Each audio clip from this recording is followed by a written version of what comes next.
This is a lecture for my professional responsibility class.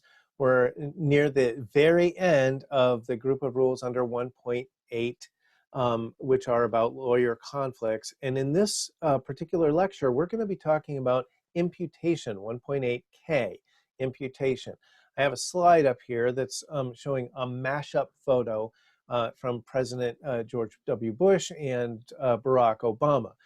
When we have a live class, when I'm teaching this, I then have some fun with the students, kind of make a lot of noise when I first put this up, and then I ask people which president they saw first when they looked at this. But the picture provides kind of a nice metaphor for what we're talking about, and this is a very, very important concept for conflicts of interest that's not only going to apply to 1.8, it applies to 1.7 and 1.9, and we're going to have a whole rule about dealing with imputation with 1.10. So this is the first time we're really talking about it if you're going through these lectures in order. And what we're basically saying is if you have a conflict, we're going to impute your conflict to everybody else in the firm. And so we're going to look at everybody else with kind of your conflict imputed onto them. Here we are with 1.8K. While lawyers are associated in a firm, a prohibition in the foregoing paragraphs A through I that applies to any one of them shall apply to all of them. This means that everything except for the rule right before this, a subsection right before this, which is about sex with client, having sex with clients. So let's pick the big one, A, business transactions with a client, is going to apply to everybody in the firm, even if only one lawyer is representing this client in a matter. We only have one comment about this. This is comment 20. Under paragraph K, a prohibition on conduct by an individual lawyer in paragraphs A through I also applies to all lawyers associated in a firm with the personally prohibited lawyer. This is merely restating the rule.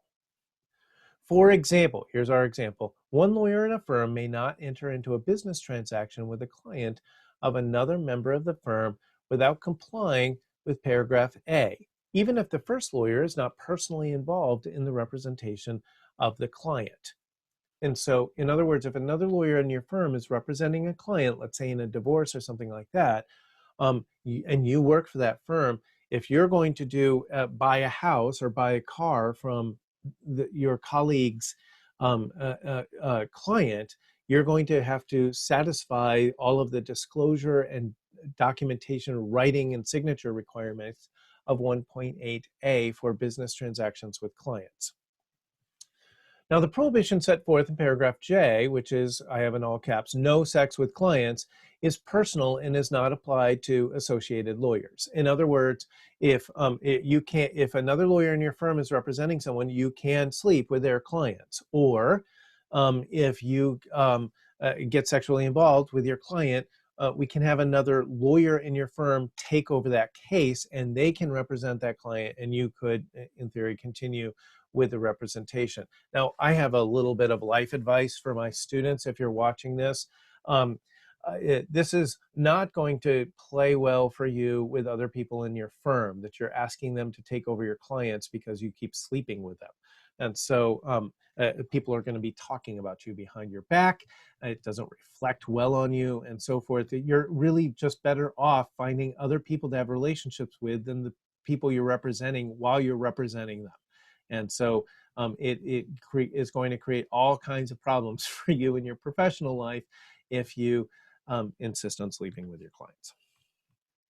Okay, here's our quick review question if you need to document that you watched this video. A client and her attorney become close as they are working on the client's divorce case. The client offers to sell a parcel of real estate to another lawyer in the attorney's firm. I kind of threw you off there. Would the attorney who is not representing the client need to follow the disclosure requirements of 1.8A?